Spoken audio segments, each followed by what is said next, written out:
up, y'all? It's your girl, It'sElise, back again with another video. And today, you already know what I'm doing. You already know. It is Let's Talk About It. But today, we are talking about Sweet Magnolias. Sweet Magnolias. First of all, I'm in awe of how this show ended. I'm surprised and I'm a little bit skeptical about it, I'm not gonna lie. But yeah, today I'm gonna be talking about Sweet Magnolias, what I think about it, what I think about the characters, what I think about the title, what I think about the title, what I think about the plot, what I think about everything. Y'all about to hear me talk on it. Let's begin, shall we? If you end up liking this video, make sure you give it a thumbs up, make sure you subscribe, make sure you turn on your post notifications so you know next time I upload. And let's begin with Sweet Magnolia's review. To make this easier, I'm gonna go by characters. So let's start with the three main characters, which was Helen, Maddie, and Dana Sue. I love all three of them. Like all three of them, out the whole entire show, like I love all three of them. They just resemble every like great aspect of a woman. Like they're all sweet and kind and uplifting and empowering and hilarious and just awesome. Like I love all three of them, especially Helen, because sis be helping people out. I'm like, okay, Helen, period. Honestly, Helen is me as an adult. Like everything, a lot of things she said in the show, I was like, I say that. I was like, did y'all base this character off of me secretly but didn't tell me? I see what y'all did there. So let's start with Maddie, since she's like the main character, I guess. I like Maddie's character. In some points in the show, she tries really hard to hold back her opinion and let other people have their say instead of being like, oh, I don't like that, stop that. Especially with Mary Vaughn. Mary Vaughn can catch these hands all day. But I admire Maddie. She tried her best to conform with them, with going through a divorce and being a mom during that, especially when your husband cheated on you with Zoe 101. That was awkward. Next is, I'm gonna talk about Dana Sue. What I like about Dana Sue's character is that she doesn't give up. Like she's a go-getter, like she never gives up. She kind of reminds me of me. But Dana, she can be really hard-headed. Because there were times in the show she did not want to listen to people, especially to Annie. One time she was trying to help her mom, because after she found out she got type 2 diabetes, I believe, correct me if I'm wrong, that's when like things were getting real hasty. Because Dana Sue does not ever want any help. She just wants to do stuff all by herself. I get it, ma'am, you want to be Miss Independent, but you can't do everything by yourself. Like, oh my gosh. I'm just like, Dana, girl, you can't do everything by yourself. I don't know who you think you are. If I was in that plot, I'm like, Dana, girl, you better chill. Especially when she fainted. And then she had the audacity to be like, oh my gosh, I need to go back to the restaurant. Girl, the restaurant does not have feet. It's not going anywhere. But she's funny. Like, I like her character because, like, she can really, there'd be times in the show where she'd be really irritated. You can just tell by her character and be like, ugh, I don't like this part. I'm just like, I'm so weak. And then we have Helen, who I love her. Literally, she's a mix of Maxine from Living Single with Viola Davis and Kerry Washington. I have never seen an actress cover 3 other black actresses in one character. It's kind of creepy. But you know, it's like, okay, I mean, whatever. We love a diversity. We love a black sister kicking it up in the South. I like Helen for a number of reasons. Number one, she's gorgeous. Like that girl, melanin be shining, yeah. And her hair be looking cute. Helen be looking right every episode. Even when her and Ryan broke up, she still looked good. Over here being like, I'm like, girl, you still look good. I would have looked worse than that if a man like that broke up with me. I like how she really sets people in place, and she is very optimistic, which reminds me a lot about myself. Like, she loves to see the good in people even when they're bad, especially with Cece. Listen, I had a big sister moment with Annie because Cece was being, I did not like the way that she treated Annie at that little high school party with the drinking, and she gave her the bottle. Like, it's easy to peer pressure someone that has the personality like Annie and is a kid like Annie. So it's like, bruh, you say, maybe you should drink the bottle. She's going to drink the bottle because she's very peer pressured and she don't know any better. Like, sis.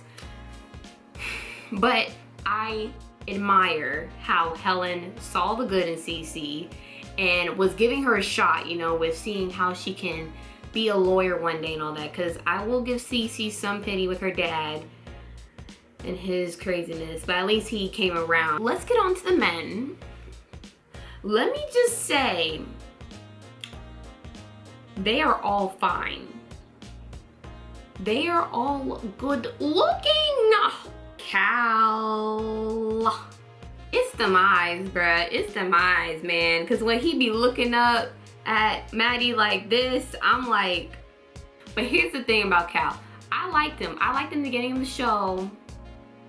But then there's like, he's one of those characters where you like him, but there's just something a little bit off that I actually suspected in the first episode. I think it was first episode this happened when Ty, he was having trouble with baseball and and it was like when he was done with his practice, and then Cal wanted to talk to Maddie about it because, you know, like, she's the mother of the player, like, blah, blah, blah. Now what caught me off was when he was like, we should have a meeting with the parents, with you and your husband Bill. What? I was like, yo, are you a therapist, bro? Because the last time I checked, you're the coach. There are some points in the show he's being way too invasive, like, yo, you cute and all, but you think you way too cute and think you can just get up on all my business. It's none of your business. I have a question mark with Cal towards like the end of the season. What I found really suspicious is when Johnny came to town, his friend that was supposed to be that scout dude. Johnny came to the baseball field, talked to Tyler, and been like, oh yeah, we see promise in you, and da-da-da-da. We want you to bat with the, I was about to say the Hoarders. That's not the name of the, with the baseball team. I can just see that glimpse in Cal's eye, like, oh, this is the time, this is the time, this is the time to shine. I was like, whoa, hold up, boy. Cal set up a dinner. When Ty told Maddie, he was like, yeah, like, you should come, like, da-da-da-da-da, like, when is it gonna happen, and da-da-da-da. And like, I don't blame Maddie being like, hold the phone, wait a minute. What are we talking about? I don't think Cal clarified to Maddie that Johnny was a scout. He said he was a friend to her. He didn't say he was a baseball scout coming to town to see her son play, which was weird and sketchy. Because now it feels like a setup. Because after her and Cal got in an argument, everything was off the table. Like, the scout dude didn't want Tyler anymore. It was just all on the table. I'm just like, how does a scout change his mind that quick? Oh, I know, if he has some influence with his decision from the outside, Cal. I think that's what he did, but I don't know exactly if he did that. And I'm really mad that him and Maddie broke up because they were so cute. I love them together. Eric with a K, that man is beautiful. I didn't like how in the last episode he shaved off his beard. I couldn't recognize him. I was like, who is this? I was like, oh, this.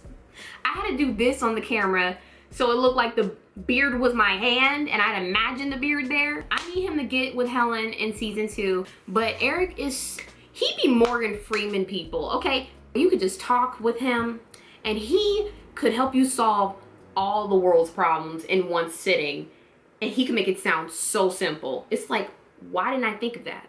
And then the man can cook. That chocolate cake he made for Maddie and Cal, that looked delicious, but they over here worrying about getting it on. I'm like, can y'all eat the food Eric made for y'all? No matter what awkward situation he gets in, he has a kinder approach with it, especially with the Isaac situation. I liked how he was still compassionate with him and being like, hey buddy, like, haha. buddy. It's okay. Let's just go for a walk in the park. Ryan. My feelings for Ryan are like wishy-washy. From the beginning of the show, I didn't like how he just wanted to just go off into the sunset and keep riding on with this humanitarian dream he got going on. He out here going plan A and plan B over the country, over the seas, into the space, to the moon. I'm like, dude, where are you going? What is the purpose? What is the meaning? Yes, I get it. You want to be Superman, but a humanitarian version. Dude, Ryan don't want any kids. I don't know what he said. All he was saying, like, he didn't want any kids, but he said it in a very, like, dark way.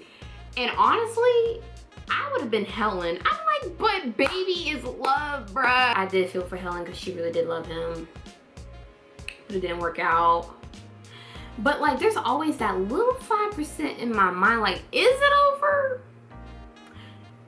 No, it seemed like it's over. Ronnie, Dana Sue's supposed to be ex-husband. I'm not even gonna cap. He fine. But what's not attractive is the sense of controlling behavior I'm getting from his character. Because he really pulled up into the coop being like, so Dana, can I move back home? Because I feel like I could be part of the family again. Dude, I feel so bad for Dana Sue because she already got some love from Jeremy, the hot farmer dude. We don't know what's gonna happen with that, but I was just like, bro, Ronnie need to get out here because he actually get on my nerves. Every time he come around, Dana's like, ah. I was like, Jeremy, he is like, he like looks like one of them characters out of Thor because he looks like, oh my god. When I first saw him, I actually thought he was that dude from Too Hot to Handle. I have a picture of him. I thought that was him. I was like, oh my gosh, Matt is acting. And then he got close. I was like, oh, that's not Matt. I was like, that's so funny. But I do like how he's kind of like the breath of fresh air for Dana. And from so far from their relationship, slight development, he seems very understanding of her situation. So I really appreciate that because if, child, there's some guys, if they saw Ronnie, they'd be like, oh, I'm too intimidated for this. I got to go. I ain't got time to fight for you, girl. But Jeremy said, I'm all about the smoke. I'm bigger than him anyway. Let's get on to the children. Listen, my favorite child, well, okay, I have two favorite children. It's Kyle and, what'd you say that child? Her name's Katie. I like Kyle. He's so cute. At some points in the show, I was beginning to realize he kind of reminds me of Troy Bolton, because instead of singing his way through his situations, he acts through his way through situations, especially with Annie. I was like, boy, if you don't stop acting and start being real right now. But he's a good actor. I saw him doing his Peter Pan. I said, oh shoot, and he had his glitter. He looked so cute. But listen, I'm gonna need them to make sure that he's alive in season 2. If Kyle is dead, them producers about to hear my mouth. I'm already irritated with Tyler because he wanted to act like a crappy brother and not pay attention to his younger brother. About siblingship is that you check on each other. Tyler over here worrying about his little hoochie mamas, and he worrying about baseball, and he worrying about his goddamn self. I'm like, bro, the world ain't about you. And Kyle's like, I'm so sad. I'm so lonely. I need some friends. Hey, Ty, can you talk to me? Hey, Ty, can you talk to me? And then Ty said, no, Kyle. I don't feel like doing that because I want me some CC and I want to do baseball. I'm like, you so selfish. It's so annoying. I feel for Kyle. Like, I don't blame him blowing up like that. Like, because no one was paying attention. Yeah, Kyle kissing Annie, that was hilarious. Because Kyle said, good. Annie said, thanks for the flowers. I said, Annie. Katie, she's sweet. Because, like, she is the most unproblematic child in that family. If you really think about it, she just be chilling, be like, I love you, Daddy. Mommy, let's do this. Let's do that. Like, she be so sweet. Like, the way when her dad was breaking down, basically low-key confessing that he misses her mom, she'll be like, oh, Dad, that's so sweet. And then she was comforting him and all that. I was like, oh, she is such a sweetheart. Jackson needs to sit down somewhere. Jackson needs someone to set him in his place, because Jackson. I remember when all the kids got out of school at the Serenity High School, and Jackson was outside with Mary Vaughn after that whole meeting about who should start. Tyler saw me, he's like, oh, yo, bro, I gotta do the right thing, man. So I salute Tyler for being the bigger man and being like, yo, coach, my shoulder hurt. I may not need to play. And coach was like, what? And he was like, no, for real, bruh, I can't play. And coach was like, all right, Jackson, you gonna go in. When they were at the game, fast forward, they were at the game, Jackson was starting, Tyler was on the benches. Tyler was helping him. He told him, hold that mitt close to your face. That helped him. And what Jackson do? He didn't say thank you. He didn't say, oh wow, thanks for the advice, buddy. He said, no. And then he walked on the field like he didn't just give him some advice. And then after the game, all he gonna do is glance at him like, I'm like, boy, you better say thank you to Tyler because he did something for you, bro. Tyler needs to shut up. Tyler is so selfish because Tyler really don't be caring about anybody but himself. Because when his mama started dating Cal, here he go been like, why you dating the coach? Like, what the flip, bruh? Like, how, do you know how hard this is for me?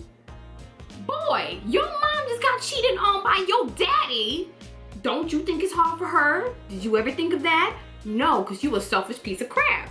I was like, I don't like you. And then you not being a good brother to freaking Kyle. You over here trying to be a pimp with these girls. Boy, please. Ty, he has his highlights when he wants to be good.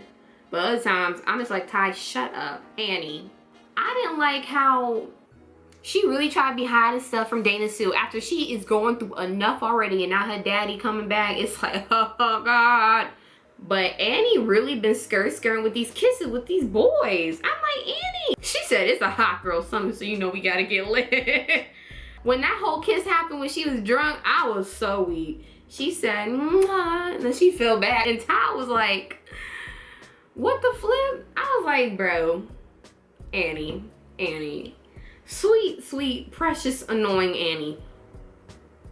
Don't get me started on the drunk text and then the drunk voice memo. The fact that she woke up and she said, oh my God, that kiss was the best ever. And the way Ty handled that was so funny because he really said, oh, are you okay, dude? I was like, oh, he's trying to friend zone you after you all did all that. It's too late, bro. You deep in it now. You deep in the crap. Isaac was real creepy. Come to find out, he thought Eric and Dana Sue was his parents. Isaac, what? Where did you get that from? Like, I know he said like, yeah, my dad lives in Silver Spring and I feel like he here and I should be here. Da da da, and I need to find him. I'm like, Isaac, that's not your dad. If you ain't got no proof, that's not your dad. Bill is annoying. Bill and his accent is annoying. Listen, I know they are in Charleston. I have family in Charleston. But I just feel like their southern accents were pushed really too much. Like they were trying way too hard to be southern. I was just like, this is low-key annoying. I hate how he felt entitled to everything. He was like, well, why should I listen to you, Maddie? Why should I listen to anybody? Because I am the freaking goat here. I should be doing what I want. Boy, if you don't get your southern butt up after everything that happened with Cal and Maddie, he over here being like, take my bag, Maddie. No. And another thing I want to point out, I love how like Maddie, Helen, and Dana Sue have this like, it's kind of like an action word. It's like a symbol for them, like pour it out with more margarita nights. Like it's like a symbol of them being like, let's just talk and let's just let our emotion, let's just pour it out. Like I love that. That's so cute. So guys, I hope you like this video. Make sure you give it a thumbs up. Make sure you subscribe. Make sure you turn on your post notifications so you know next time I upload. And that is it for this video. Bye guys.